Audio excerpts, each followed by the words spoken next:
Hi, welcome to the Shepherd's Rest Doc Talk. This is episode 77B. I'm Cam and this is Julie. Yes, this is the Haftarah discussion of this week's Torah portion. And this week we are in Ezekiel.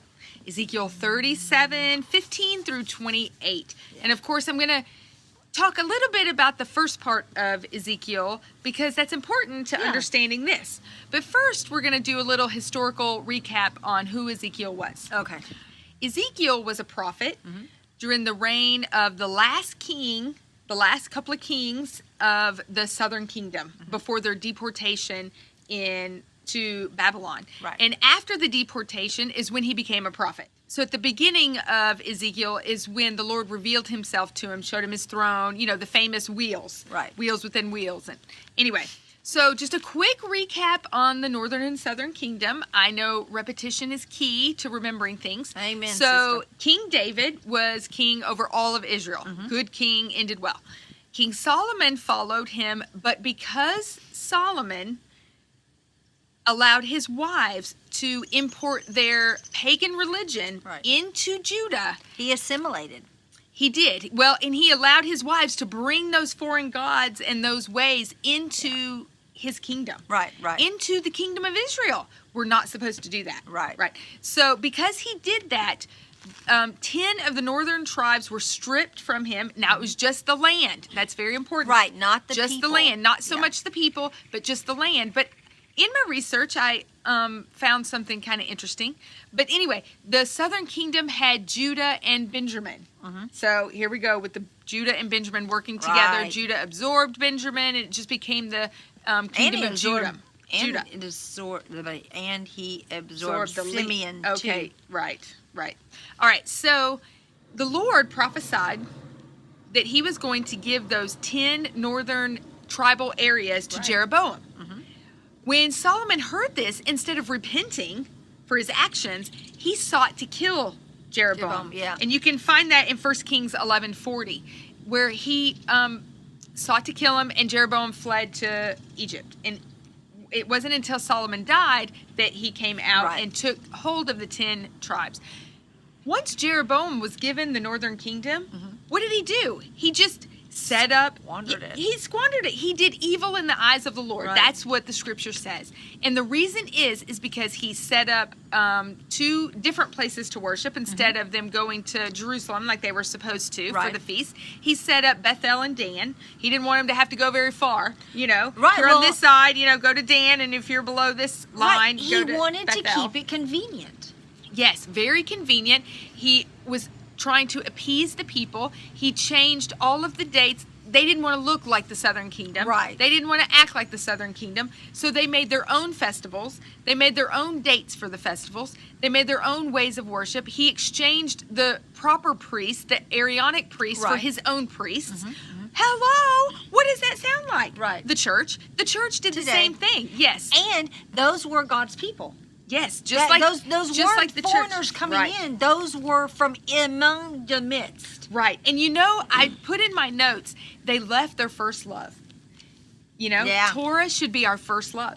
Oh, that's and so they true. left their first left love, it. just like the church of Ephesus. Well, no wonder they got divorced. Yes, they did. They weren't in love anymore, right? And they were unfaithful. That's really why they got divorced. Yeah. But because they didn't put Yahweh first, right.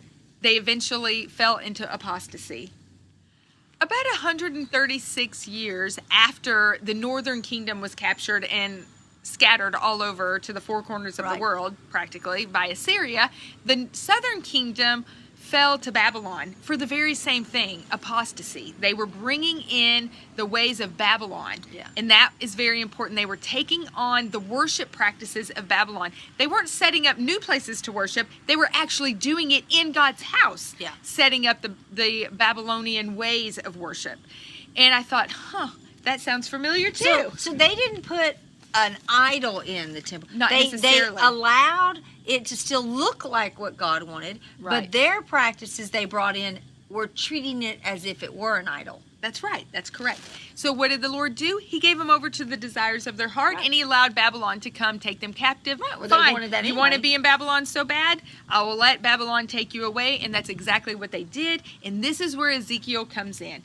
about 11 years before the destruction of Jerusalem by Nebuchadnezzar, there was a group taken. All the elect men, the noble men, I guess you would say, the leaders of Jerusalem area were taken, and they were put in an area called Tel Aviv.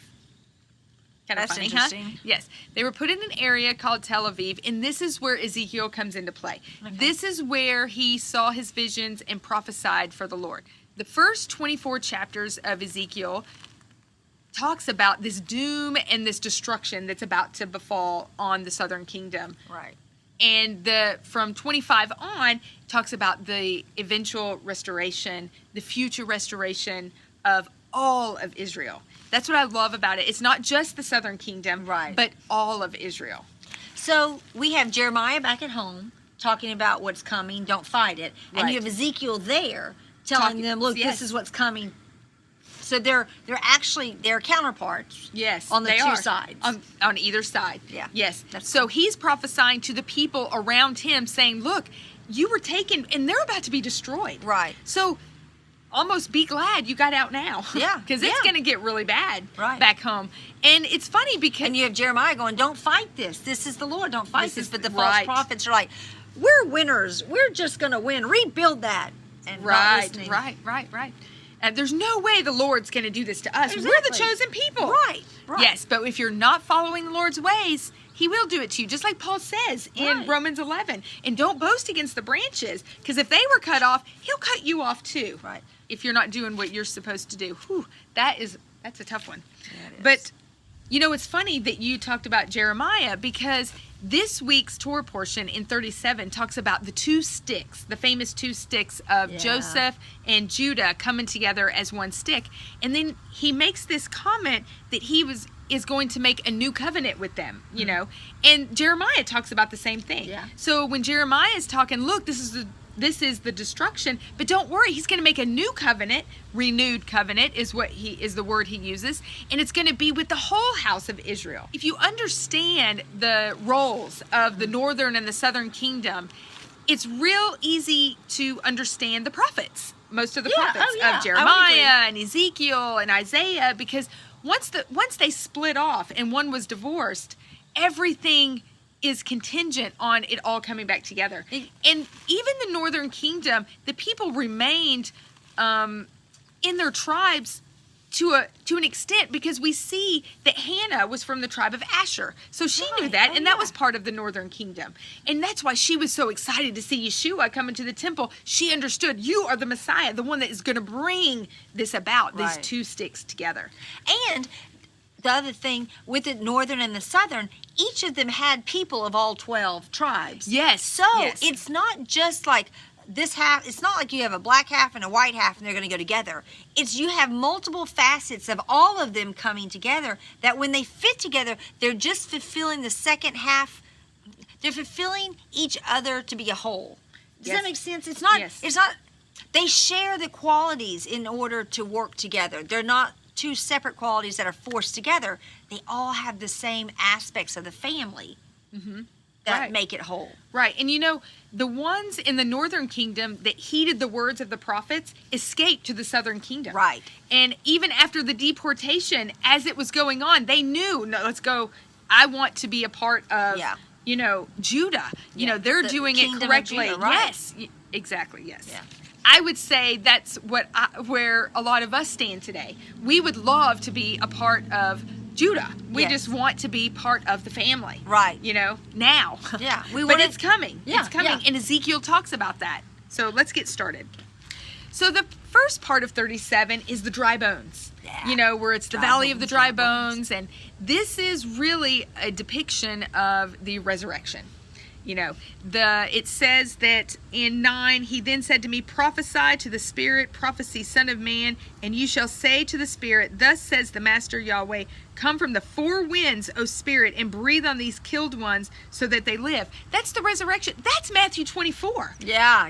When he comes with the shout and he sends his messengers to the four corners of the world, well, of course, they're coming back with all of his elect, right? So that's what we see here. And I want to say that it's not just the people in Israel that are dead. like in the land of Israel, because you see in 12 where it says at the end, and shall bring you into the land of Israel. So there's people coming into the land after this resurrection happens, after the That weren't breathing in just there, that but weren't were coming just out. it, right, because a lot of people think that, oh, this is just that valley, the Kidron Valley, where all the where all graves the are. graves are, but not necessarily. They're coming from the four corners of the world. It's just like Jacob knew, look, I'm going down to Egypt, but you're bringing me back. That's he right. knew that. That's right. By, like I said, resurrection. He understood that. You know, we've missed that. I think with resurrection, we keep going up to heaven we go. We're missing the importance of Jerusalem and obviously New Jerusalem, but Jerusalem being connected to the resurrection. They go hand in hand. Absolutely. Amen. Now, like I said, this one is all about the two sticks coming together. I want to read 19. I saw something really cool here. And I've talked about this before, but I'm just going to talk about it again. So 19, say to them, thus says the Master Yahweh, see, I am taking the stick of Joseph, which is in the hand of Ephraim, and the tribes of Israel, his companions, and I shall give them unto him with the stick of Judah, and make them one stick, and they shall be one in my hand. See, he's given it to him. Who is him? Yeshua. I see the cross here. He's taking the stick of Ephraim, and he's given it to Yeshua, right? Oh, there you go. You got your two sticks. It was a physical representation for them, a visual, if you will, of, oh my gosh, this is how the Lord is going to bring about Ezekiel. Now, it only happened spiritually back, at the cross, but it's going to happen physically. Right. Where we will be one stick. It will really be just one stick. You no longer see at the cross, they're still separate, right? They're still up and down. Well, and he only carried one part. So he carries the one part, just my Judah thought. He carries, was the stake that was already there, established, and and he's he had to carrying carry the northern kingdom on his shoulders to get all the way them- to the cross, Yeah. right? And then he's nailed to it and dies, and of course 3 days later resurrected. But that is how he brings the new covenant about. Right. Now, what's important to understand is this was only a spiritual renewal of the new covenant, not a physical renewal. Right. That has yet to happen. We are still awaiting the physical reuniting with all of Israel. And I would say from Ezekiel 37 that this will happen at the resurrection. Yeah. It's not going to happen absolutely. until the kingdom starts, when Yeshua comes back. Yeah. One other thing I really want to reiterate is in 24, it says, while David, my servant, is sovereign over them. This is just another way of saying Messiah. Right. The son of David. Right, son of David. And they shall all have one shepherd, and walk in my right rulings, and guard my laws, and shall do them. Yeah. We are all going to be, he goes on, in 23 he says, and they shall no longer defile themselves with their idols, nor with their disgusting matters, nor with any of their transgressions, and I shall save them from all their dwelling places in which they have sinned. So there are so many people that love the Lord and don't realize that everything they're doing is basically from Babylon. They don't understand that, but they will understand. And he's going to cleanse them of that. But That's the difference is... That's what 37 is about. When you do know it, you're like, oh, well, he knows my heart. Yeah, he knows that you don't put his word first. Right. Versus we Remember- had no idea before. Right. We had no idea. To say, well, he knows my heart, and still continue in sin is to say, just like Judah did, yeah, okay, I know your heart. And they were taken away to Babylon. Yeah. We don't want to hear, I'm sorry, I didn't know you, because your works were lawlessness. Right. Which Matthew 7 talks about that, right? And then in 26, he talks about, and I shall make a covenant of peace with them, an everlasting covenant. It is with them, and I shall place them and increase them, and shall place my set-apart place in their midst forever. So we know that all of Israel is coming back, and instead of given land like this, it's going to be strips of land like this. And in the middle of that is going to be where Jerusalem is. Yeah, it's like and in the middle of the city temple. is going to be where the temple is. Right. Yes. And that's where Messiah will sit on the throne of David and rule. Right. And in 28, why is he going to do this? And all the nations will know that I, Yahweh, am setting Israel apart when my set-apart place is in their midst forever. And I just love that, because if you read 37, if you're in one of these houses, this is what you have coming. When you go to 38, that's the other side of the coin. This is what's projected for the nations. And I love that because I really think it's going to be happening at the same time. Well, yes. That makes sense. Absolutely. Well, and the fact that Israel right now is a state in the Middle East, and the Jewish people are in their land, we're getting a taste of this. Just like the spiritual Israel, we have a taste of the kingdom and the new covenant. We're getting a taste of Israel being back in the land physically. And when Messiah comes back, those two things will merge and become one. It's the two sticks idea. Right. Exactly. Absolutely. There you go. Love it. And hoping that will be soon. Yeah, just remember, there's a big storm a lot of times before the beautiful thing, right? Yes, just go read 38. Yeah. 38 talks all about what that's going to look like. And then go read Revelation and then put them together because those overlap just continuously. The Ezekiel or the end of Ezekiel and Revelations, they definitely are the same. It's going to be events. different depending on what side of the coin you're on. Oh, absolutely. Yep. Yeah, I mean, think of a court. When that judge hits that gavel and gives the verdict, one party's happy and one party is sad. Not happy. Yeah, they're like, we don't like that. Yeah. Appeal, but he's going to be like, sorry, there's no appealing. There's no Should appealing have happened for you. before. That's right. All right. All right. Well, that's all I have for you today. It was very informative. I really enjoyed studying Ezekiel. So Ezekiel great. really is good. It can be overwhelming, but if you just take it bit by bit, a little bit at a time, the Lord will be faithful and reveal all kinds of little secrets and nuggets. Yeah. All right. Well, we will see you next week with episode 78. We hope you have a fantastic week. Shalom.